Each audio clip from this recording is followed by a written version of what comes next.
And I'm joined by my colleague Alex Saratsky. We are both public health, education, and communication specialists at the Washington Poison Center. That's a super long title, but essentially we work with a lot of communities and organizations throughout the state of Washington on education and outreach regarding a lot of different poison-related topics, including lead. So we will get going. You can actually see us, so we don't need to linger on our photos. But as I go through a little bit of housekeeping, we would love for you to put in the chat box where you're tuning in from. What city are you located in now? This will just give us a good sense of geographic region for some of the points we talk about, as well as helps us with some of our deliverables for other grants. So the chat box is located in your control panel, should be down at the very bottom. And I'm seeing folks have found it, they're saying Kent. Okay, so because there are so few people today, I think we're going to allow for anyone to turn on their webcam that would like to turn on their webcam. It's not necessary at all. We are limited to having 6 webcams up at a time. But we can always swap around if needed. So you're welcome to do that if you would like. Otherwise, you can just remain without the webcam on. We will let you unmute yourself at the end of each section if you have questions, because again, there's so few people. I think that's totally fine and can be a lot easier to have a discussion that way. If you have any urgent questions while we are presenting though, please feel free to just pop them in the chat box, and Alex and I will be sure to look at that frequently to make sure everything is being addressed. So we are going to launch a poll to get started, just to get a sense of why you are taking this training today. So I'll have Alex go ahead and launch that.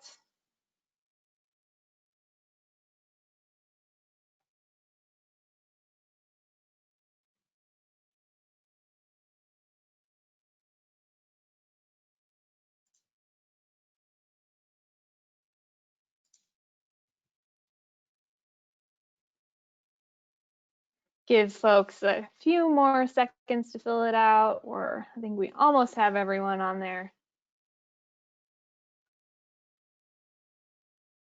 Great, we'll have Alex close the poll, share those results out.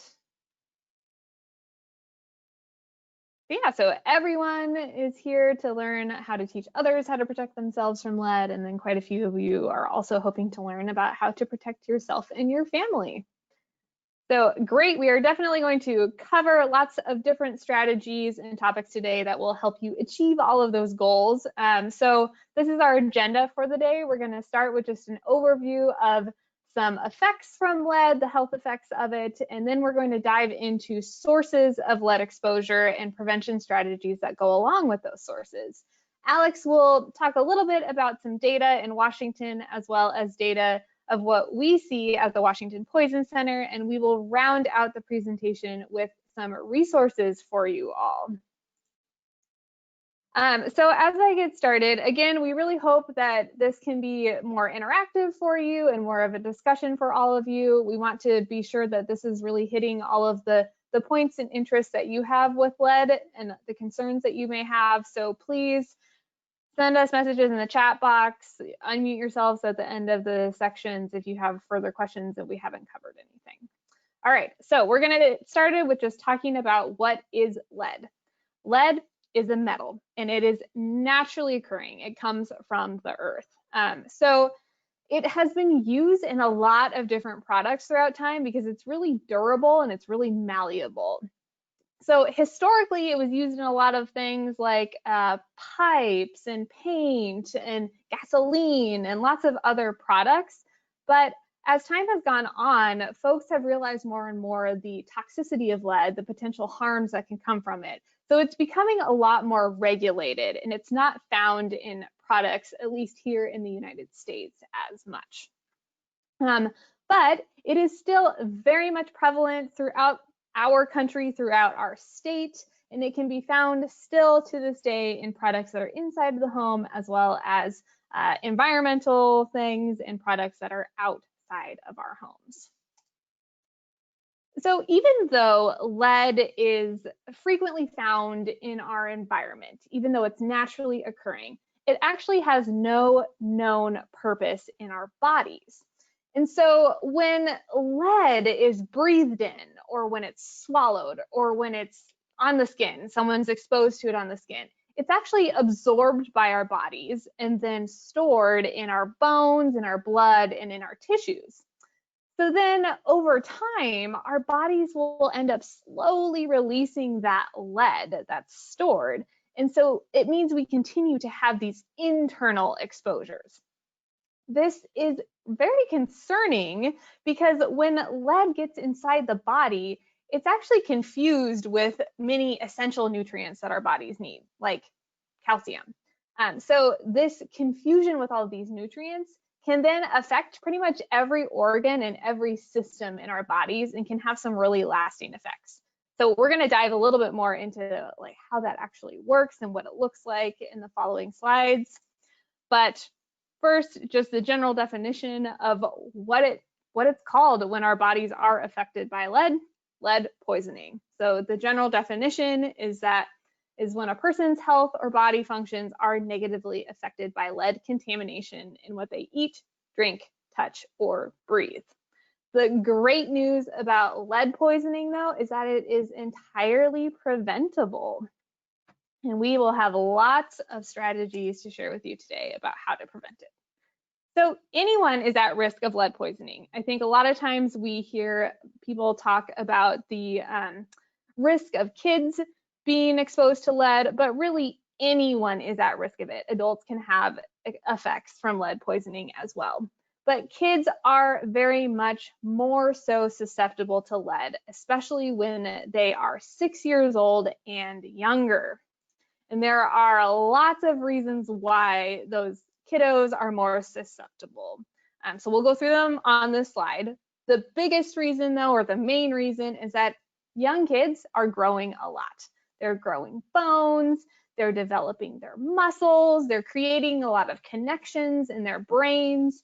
And so when lead is available instead of those essential nutrients that our bodies need to make all of those bones, muscles, and brain connections, there can be some permanent and serious health effects for those kids.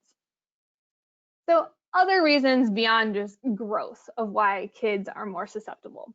Well, if you have ever been around a child or if you have kids of your own, you know that they explore their world by touching and tasting pretty much anything they can get their hands on. I mean, it's a very natural part of their development. So because they are constantly touching and tasting and then putting their hands in their mouths, they can be exposed much more to any lead that is on the floor, that's outside in the dirt, or any sources for where they're playing or exploring. And since kids are also typically a lot shorter and smaller than adults, they're nearer to the floor. They're breathing in more of contaminants in dirt and dust that is on the floor or on the ground. So kids also breathe faster than adults, up to 3 times faster. And so they're actually inhaling more of those contaminants or pollutants when they are breathing faster. And then finally, kids also ingest more fluids proportionally to adults. So we have the stat that the average newborn drinks around 1/2 liter of liquids per day. So for an adult, that would be the equivalent of drinking over 3 gallons of water every day. So if there is lead in that water or in that fluid that they're drinking, then that child might have a greater exposure to it than an adult would. So when kids are exposed to lead, there can be a lot of different potential health harms. But before I get into what those specific harms are, we really want to make the point that kids are resilient. When a kid is exposed to lead, they might experience some negative lasting effects, but they can also oftentimes find ways to compensate and to overcome those negative effects. Kids are so adaptable, they're so resilient. But We obviously don't want kids to have to experience these effects. They're already going through so much as they're growing up, as they're developing, especially now in these really wacky times. So we do not want to add any more onto those challenges, especially when those challenges are completely preventable, like lead poisoning is. So that's why it's so important to talk about lead, to understand the risks, to take action. And so that's why we so greatly appreciate all of you who are attending this today and who are diving into this conversation with us. So we were originally planning to share a video with you on how lead interacts with the brain, but unfortunately our training platform makes it really complicated to share a video. So you'll see that we have the link to it included in the materials section. So in your control panel, you should see a little drop-down menu that says materials. We encourage you to watch this YouTube video at some point because it does a really good job of explaining how lead affects the brain. But essentially, lead affects how brain cells, called neurons, are connected and how they communicate with each other. So I took two little screenshots of the video here. The little blue character is calcium, which is an essential nutrient that we need in our brains. And so typically calcium would help neurons communicate with each other by going through that green channel and helping the neuron send messages out. But when lead is present in our bodies, which is the little gray, evil-looking rectangle, calcium is blocked from being able to go through that channel. So our brain cells, our neurons, aren't able to send those messages and stay connected as well with each other. So the connections between different neurons can actually wither and they can grow apart and not be as strong. So this is obviously bad enough in adults, but it's especially concerning in kids because they are making so many new connections and they're developing their brains so rapidly. So what can this look like then? What are some of the health effects that we can see from lead poisoning? So lead exposure can actually cause delayed physical growth and development. So kids, they need a lot of those essential nutrients while they're growing, like calcium, as well as iron and zinc. So when lead blocks these nutrients in a kid's body, it can actually negatively affect their endocrine system. And this is the body system that helps regulate growth, development, your metabolism. So in some cases, if there has been enough lead exposure, lead can actually get in the way of a kid growing as much as they would have normally, and it can even delay puberty in them. All of this altered development can also cause hearing and speech problems.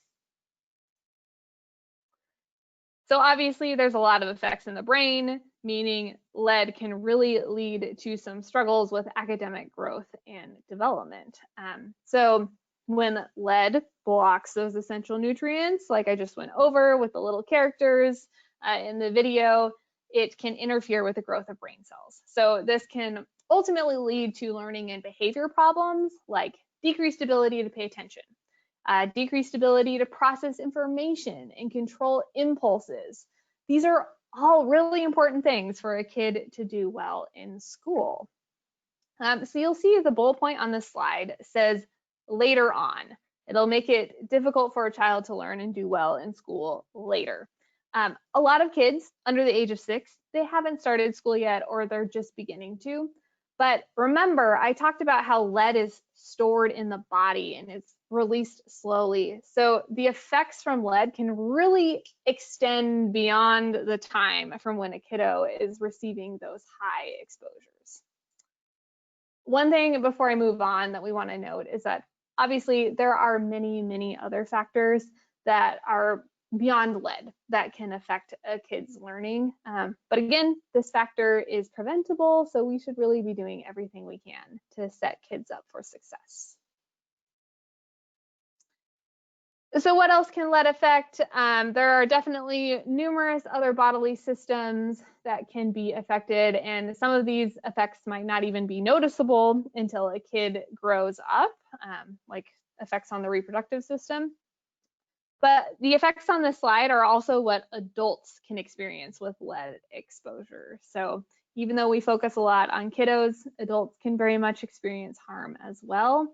But because they're just so much bigger, they're already fully grown, they're not going through all that same rapid development, it typically takes a lot higher amounts of lead exposure to have these harmful effects.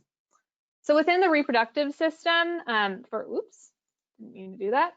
For pregnant people, being exposed to high levels of lead can actually increase their risk of miscarriage and having adverse pregnancy outcomes, other adverse pregnancy outcomes like stillbirths. Lead can also pass on to an unborn baby. It can cross through that placental barrier, and this can cause a bunch of different things to happen, like a baby being born too early or too small, or even causing the child after they've been born to have learning or behavioral problems later on. Also within the reproductive system, people can experience some fertility problems with lead exposure. With the cardiovascular system, adults can end up having problems with high blood pressure if they have been exposed to lead. So even though lead can affect all of these different systems, oftentimes a kid is not going to look or act like they're sick. So that is why it is so important to test for lead so that you can know if a kid has been exposed or not. And it's actually a pretty simple test to get. So you would go to a doctor, ask them about getting a blood lead level test, which is just a finger prick or a heel prick or a blood draw from a vein. So it has to be a blood test because that's really the only way to know if there is lead in a kid's body. And it can be drawn in two different ways, either from a vein or from a prick on a finger or a heel. So if you attended any of the Washington Poison Center and Public Health Seattle King County, their lead shops last year, we had nurses on site at community events who were doing finger pricks for blood lead level testing.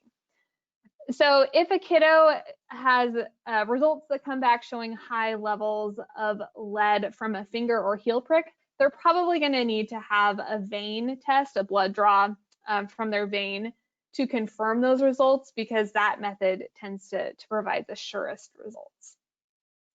So blood lead level testing is actually required at 12 and 24 months for kids on Medicaid, but this isn't always followed. So it's still a good idea to ask doctors about testing if your kid is on Medicaid, or if you're working with families that you know their kids are on Medicaid. Coverage through other insurance, it's typically covered, but it can vary. So it's best to just ask, especially if you're concerned that you have some of those common lead sources in or around your home, and Alex is going to go into those next. So what are these results that you get? You're going to see the kid's blood lead level. What does that even mean? So blood lead level, it's kind of confusing because it's based off of a reference value. So there's actually no safe blood lead level in kids. So when you see this value, it's not being compared to what is safe versus what isn't safe, because even low levels can have health effects in a kid. But this reference value that a blood lead level is compared to is actually based on the percentage of kids with the highest lead levels in the nation. So it's kind of a confusing concept. The current reference value is 5 micrograms per deciliter. So that's based on the highest 2.5% of kids who are tested for lead.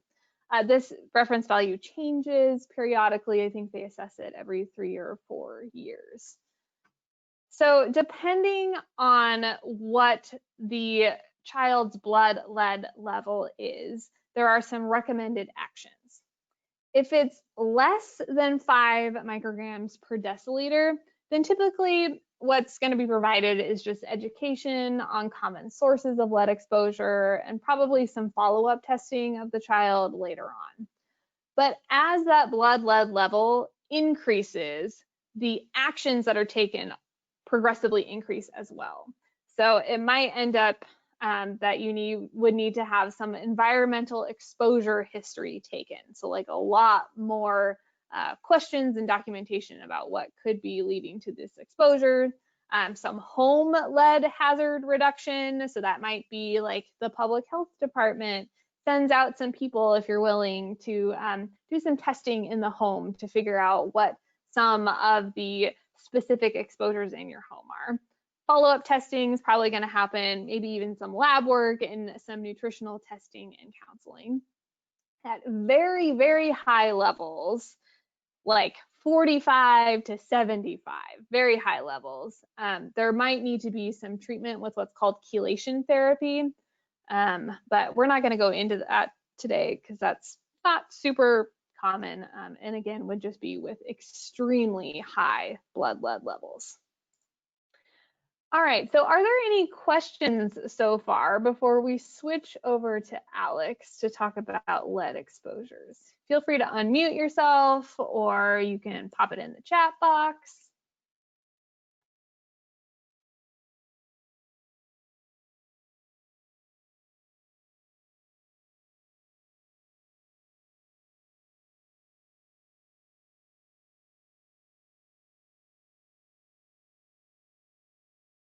All right, I'm not seeing any questions so far, so we can just keep going. Can everyone hear me okay? Sound coming through? Okay, cool. All righty, so on to lead exposure stuff. So one of the big key points we want you to walk away from today is that, oh, where did we go? There we are, is that lead exposure is cumulative. So it's most dangerous when folks, kids or adults, are exposed over a long period of time. This doesn't mean there isn't any exposure in a one-time interaction with lead, but it means it's much more dangerous when it's over a long period of time. So let's see. We're going to launch another poll real fast. Just making sure I know where all the buttons are today. Let's see. Here we are. This is another one where you can select all that apply. And the question is, what are some common sources of lead exposure?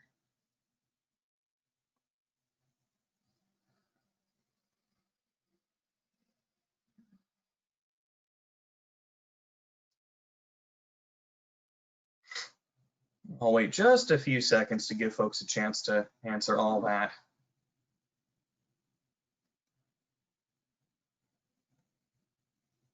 Couple more, almost there. All right, this is a good stopping point. And I'll share these out. So you guys were on to our trick here. All of these are pretty common sources of lead exposure. Paint and dust from paint are among the most common.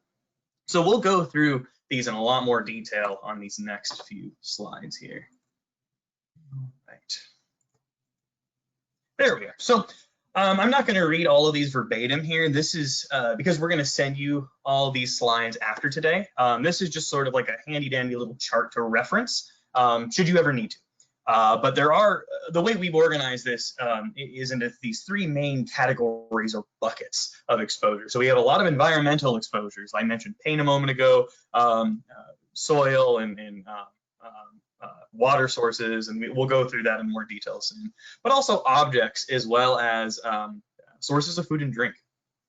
So lead really can come at us from a variety of directions. So let's see, we're going to talk about, over these next few slides, if you see this big red symbol, this is going to indicate a potential source of lead. And then this big green symbol is going to indicate what you can do to prevent that. So just to reinforce that, this red will be a potential source. This is, somewhere that may be, or something that may be a lead exposure. And then the green is going to show this is the action step you can take to keep yourself safe, to keep your family safe. So I mentioned paint already, and old paint is the most common source of lead exposure currently in the US. And one of the biggest things to remember here is this date. So it's specifically paint in houses that were built before 1978 that may contain lead. And what we'll do, we're going to show a little exercise here, or a little tool you can use to see when your home, your apartment, your house, when that was built. Because I didn't know when mine was built before going through and doing it. So there's this link here you can follow, and I'm going to show how this works on the screen once it actually loads for me. Here we are. So I'll drag this over. So what you do is you go to this website, you find your county. I'm going to use the address for the Washington Poison Center itself. So that's located in Seattle, which is King County. You click that, then you scroll down a little bit and you go to this My Property tab here. Select that. There's going to be this disclaimer, this acknowledgement you've got to select before moving on. So I'll go ahead and do that. Now it should automatically take you to the next page. So what we do is you type in your address here. So this is the Poison Center address. Let's see if it works this time because it got cranky last time. Sometimes it gets a little, oh, hey, it worked. Perfect. All right. So the building that the Poison Center is located in was built in 1974, right? So what this tells us is that anytime anyone has to do renovations on that building or remodeling or anything like that, they need to do a lot of checking to make sure that to check if there is lead in the old paint, and if there is, they have to take some additional steps to prevent that lead from sort of leaching out everywhere and from getting exposed themselves. So what can you do if your home? Oh, excuse me, I'm jumping the gun a little bit. Attached to paint as an exposure, one of the biggest concerns is dust that comes from that paint. This can be a big problem in windowsills, like this picture demonstrates, especially these old type windows where there's a lot of rubbing up against that wood and against that paint. That can eventually chip and flake off. One of the bigger concerns with this is that we're told that this old style lead-based paint, if a child takes a chip and eats it, that actually tastes kind of sweet. And so there's that additional temptation, I suppose, from a kid's perspective, as Megan went over earlier.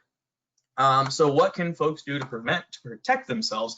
One of the biggest things is cleaning the house, and especially targeting that dust. And so using damp cloths or sponges or wipes to control that dust really regularly, in addition to sweeping and vacuuming and as many things as you can do to prevent that dust from accumulating and building up.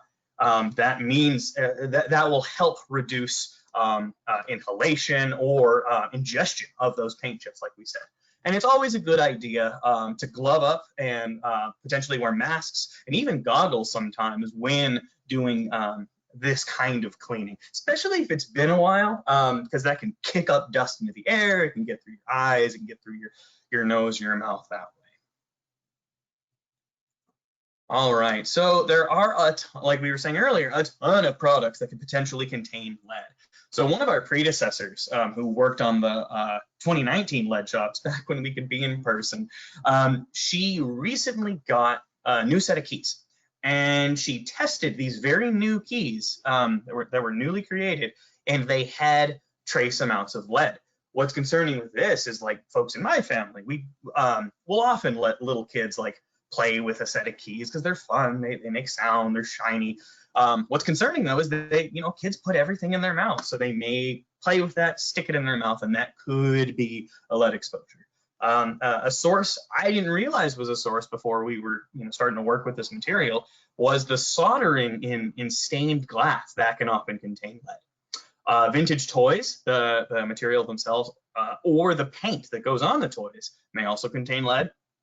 This may not be as much of an issue as it once was because cell phone batteries are a lot harder to get out, but specifically older cell phones, it was much easier to pop the battery out, and those batteries can be a source of lead exposure.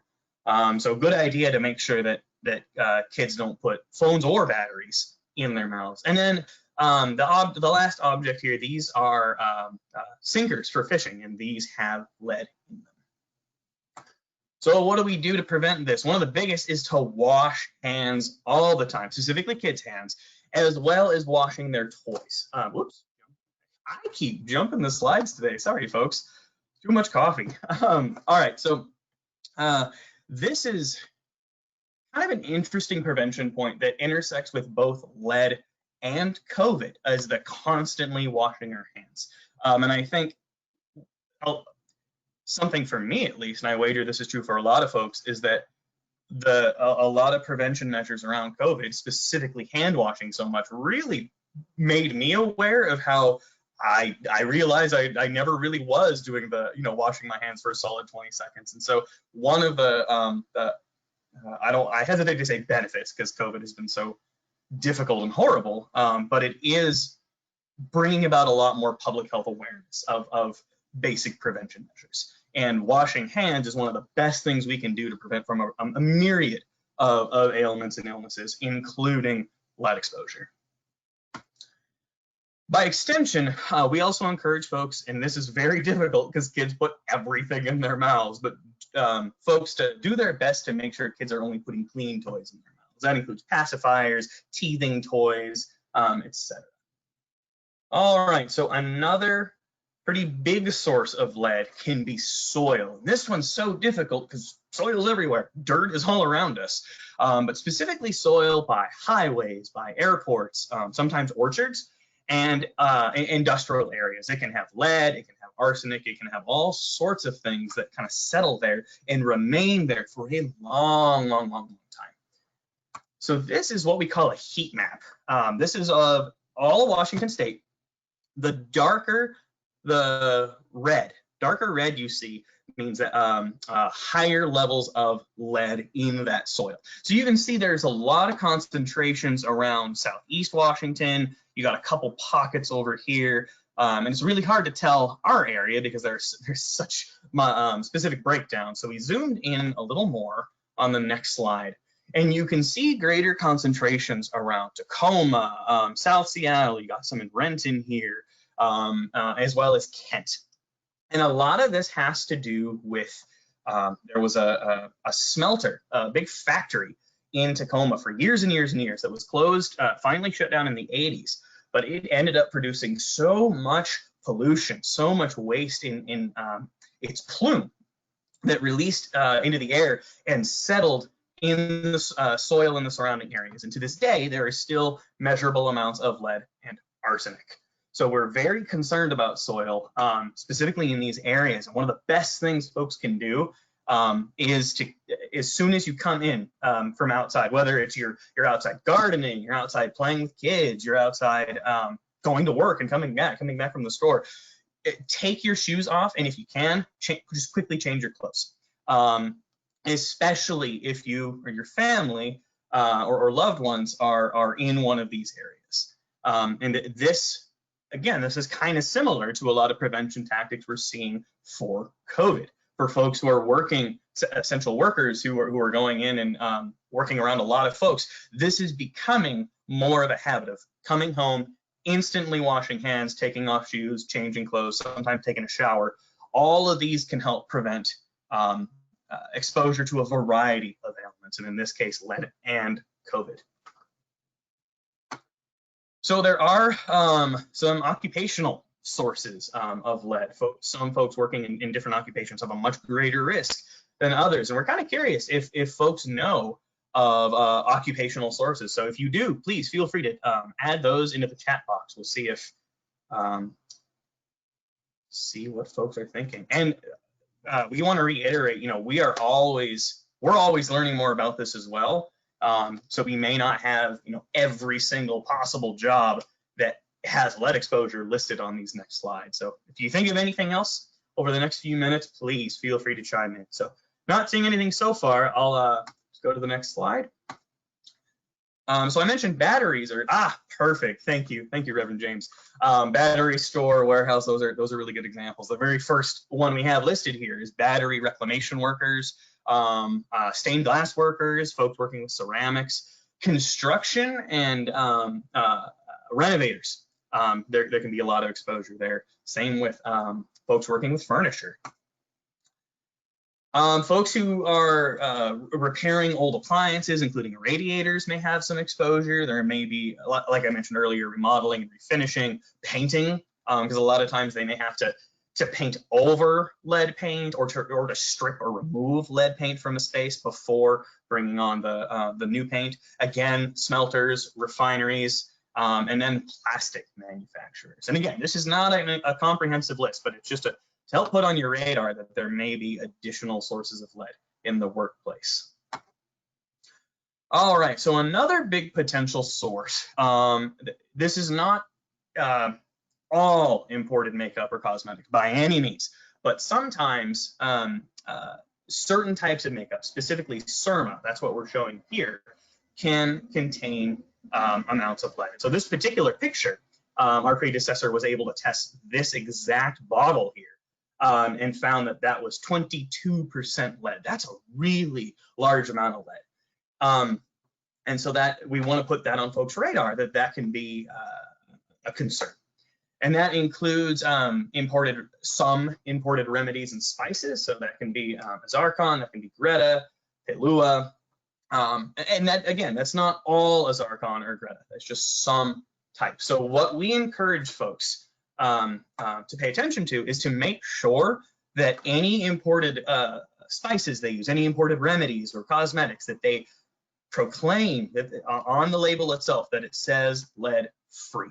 That means it's gone through additional testing. If it doesn't say lead free, there may be lead there.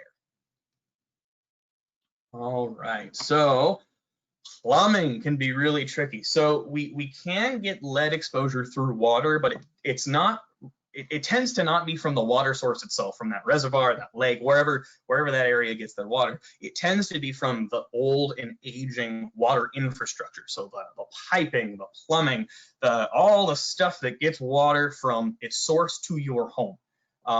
Because a lot of this piping, a lot of this infrastructure was never designed to be in use for longer than 50, 100, sometimes longer years, and a lot of this infrastructure is definitely aging. It's sort of past where it should be, and it's very expensive to replace all of it.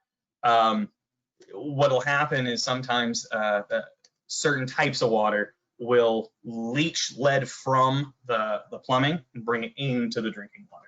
So what we encourage folks to do, if there's a concern of lead in your water system, is to flush pipes right when you wake up. The longer it sits without running, the more that leaching, that sediment can kind of settle. And so flushing it for at least 30 seconds can really help. Excuse me.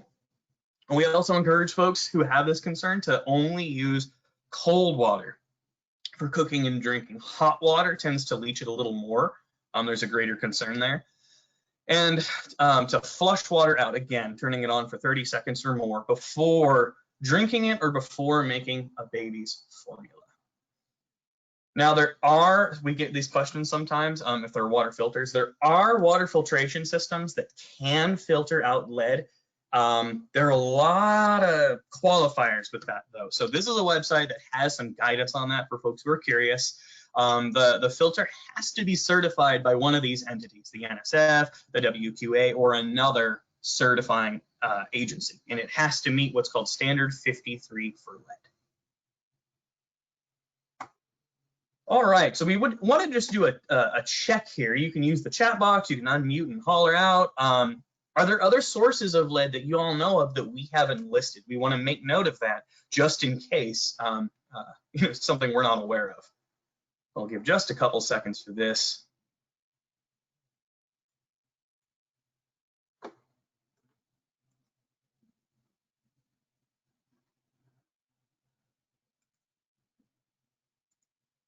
All right, not seeing a ton, totally fine. If you think of something after the fact, let us know. So I mentioned COVID-19 a couple times, and because, for a lot of reasons, in part because a lot of the prevention strategies for lead and COVID intersect. But another part is that if we have concern for lead exposure in the home, there's this increased risk for many folks right now who are in the home more to try to protect themselves from COVID exposure. And so essentially with this, all these prevention strategies we've gone through are extra important now because there is that increased potential for increased risk of lead exposure. And that risk depends on so many factors. So it depends on where your home physically is. Is it by a highway? Is it in one of these areas that has more lead in the soil? What folks eat and drink can play a factor in here. If you or your kids have a habit of putting your fingers in your mouth, that can be a concern. Cultural factors can play a role here, depending on the religious practices, cosmetic practices, things like that we've gone through already. Smoking itself can be a source of lead, and so being around smokers and that secondhand smoke can be a concern for lead exposure. We talked a bit about how healthy housing and keeping things clean, how often folks dust, mop, vacuum, stay on top of that, how often folks see the doctor to even access the blood lead level testing. And again, there's always individual variation in this. Everyone has a different body. Everyone has different ways of processing things. And so some folks may not present any concern or any medical concern with a lead exposure. Others may be a lot more sensitive to that. And stress. This is a huge one because stress and anxiety plays out on all parts of our body, and it compares so many body systems. And we really want folks to walk away from this, or we want to drive this point home, that a lot of these on the surface may seem like choices, but there is absolutely an equity issue at play here, a lot of equity issues at play here, that not everyone can always choose across these. If for a variety of reasons, it may be difficult to see a doctor regularly, especially these days, because there is that additional concern for COVID exposure. And even if a lot of those risk factors apply to you, your family, or folks you know, this does not mean that that you or them are guaranteed to have lead poisoning. Not at all. There are so many ways we can mitigate and fully prevent that lead exposure, excuse me. And if there are other prevention strategies you know of that we haven't listed, please shout them out, put them in the chat box. And feel free to contact us after the fact too. We'll show our contact info, our email addresses at the end here. All right, we're getting close to the end, folks. This slide, we're going to go through just a few extra considerations for recent refugees. So according to the CDC, refugees are often at an even greater risk for lead exposure. This is for a few reasons. One is that may be unique and additional lead exposures overseas.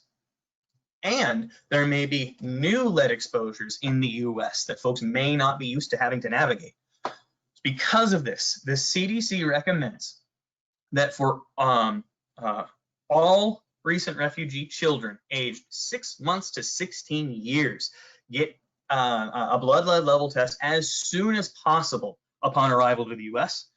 Additionally, it is so crucial to do a follow-up blood lead level test specifically for kids 6 months to 6 years, 3 to 6 months after that initial arrival to the US. What this does is it gives a baseline comparison. And if that blood lead level, even if it's only slightly higher, if it is higher, it tells folks that there may be some new exposure that these folks may not have been looking out for. And what this can do, this can prompt providers and other workers to do an investigation to see, all right, what might be the new exposure, and here are the ways to prevent that. There's some additional guidelines on the CDC website at this link here. We have just a couple slides talking about data. This first one here is on percentage of kids under the age of 6 who are tested, comparing Washington State to the entire US.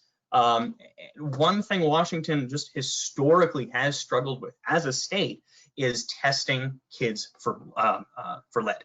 And you can see it's kind of declined over recent years.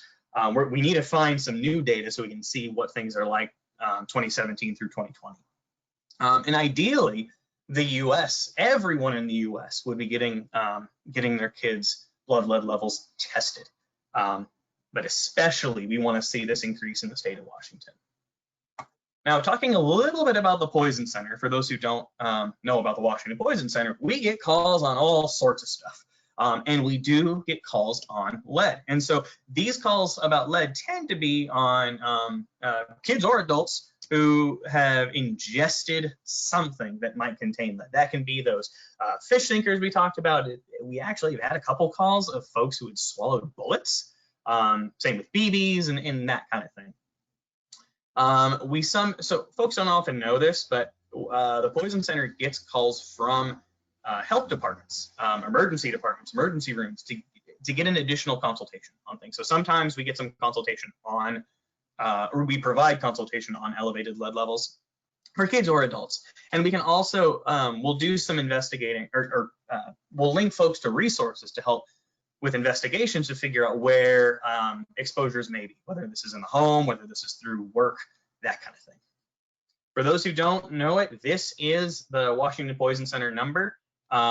This is a national toll-free number. So you can be anywhere in the US, you dial this number, you'll be routed to your local poison center based on your area code. We are literally always open. You can call us 2 a.m. or 2 p.m. Someone's gonna answer. We're totally free, so you never have to worry about billing or insurance or anything like that. And a lot of folks don't know that we are fully confidential. So the same laws that protect your privacy and your information in a doctor's office or a hospital apply to us as well. I think some folks are concerned that if they call because their child got into something, that we're going to notify Child Protection Services, and we absolutely do not do that. And then for folks who prefer a language other than English, we do have interpretation services in over 260 languages. All right, so just a few resources for folks. One of the biggest is your healthcare provider, and because again, they're a great gateway into accessing that blood lead level testing. The Poison Center, we are also a resource for you. We do have some information on our website, and again, that is our phone number. Public Health Seattle and King County is excellent. They have so many lead-specific resources, and then other local health jurisdictions should as well. Our state Department of Health has more.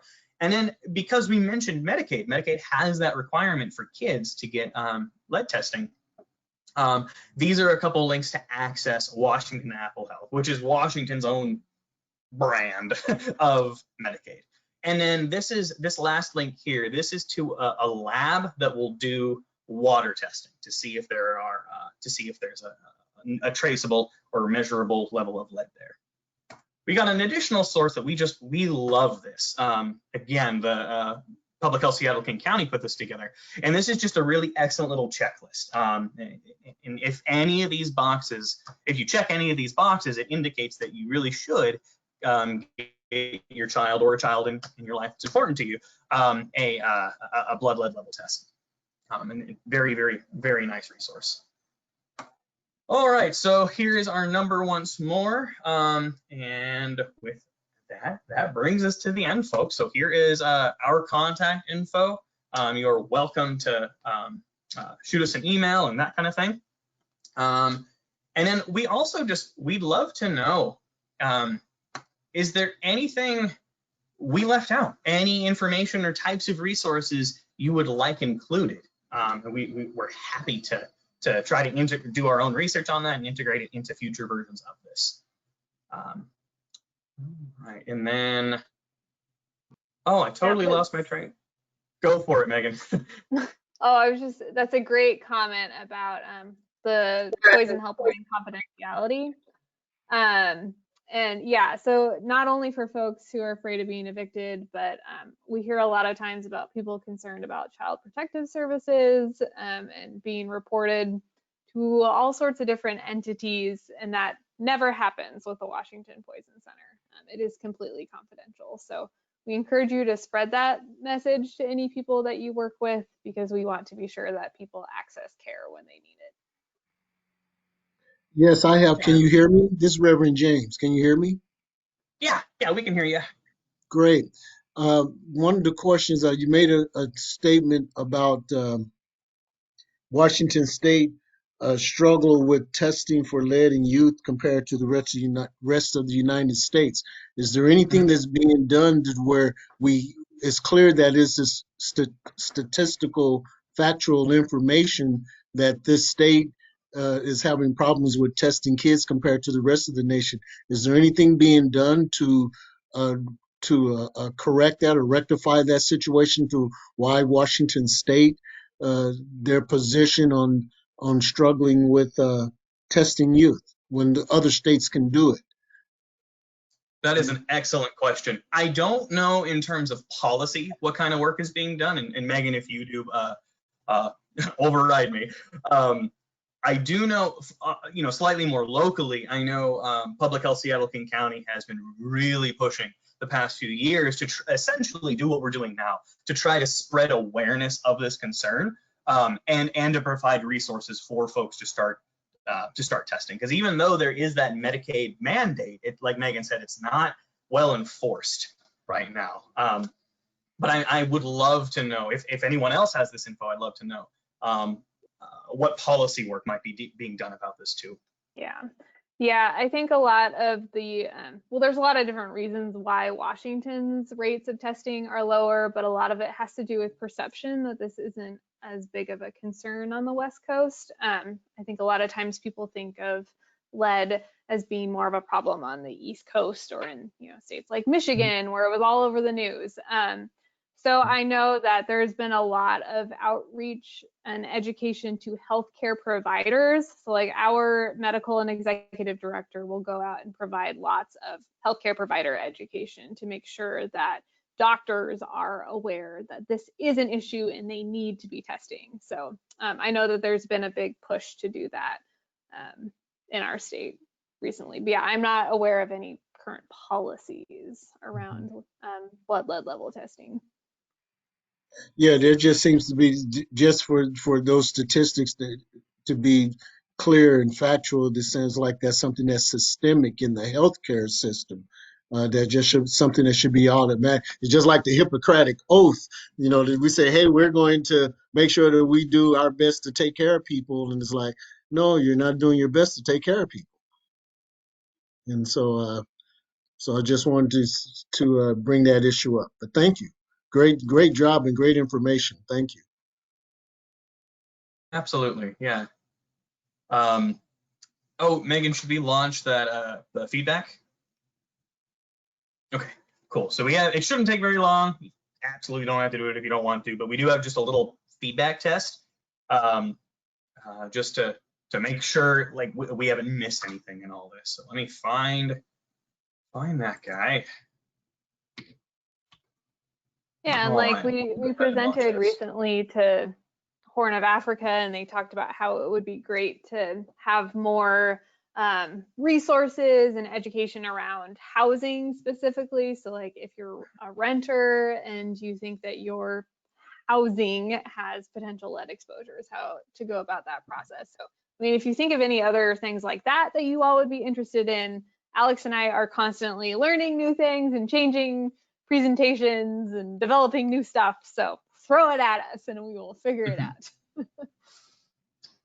We also have a meeting tomorrow afternoon with someone who should be able to provide us a bit more resources on housing, like Megan was saying. And so we'll integrate that into Friday's live shop, and we can also send out to all the attendees here today. We can send that out to folks as well via email when we send out the slides.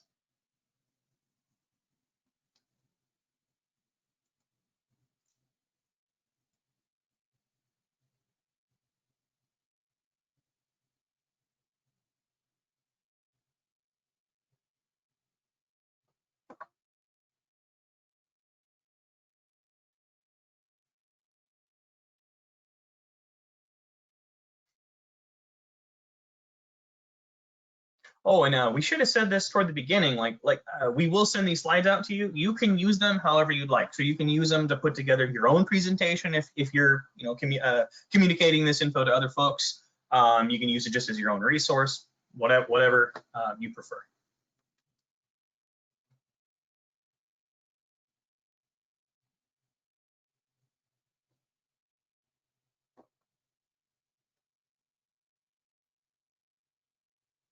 And since so many of you said you were interested in helping educate others on all of this, we can also pass along, we have a bunch of RAC cards that are in different languages that cover a lot of the common sources of lead exposure and some prevention strategies. So we'll include that in the email as well.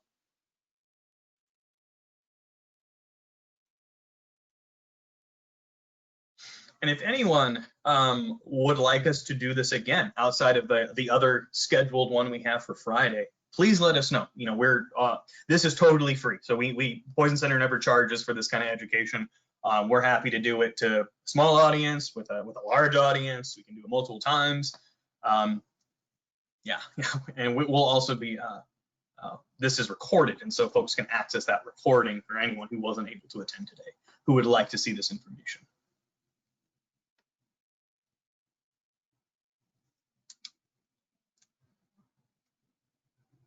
All right, well, folks, you are absolutely welcome to hang out longer. Hit us with any additional questions you have. We are just about at noon, so feel free to log off if you'd like as well. Totally up to you.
Excellent. Thank you so much. We'll see you Friday.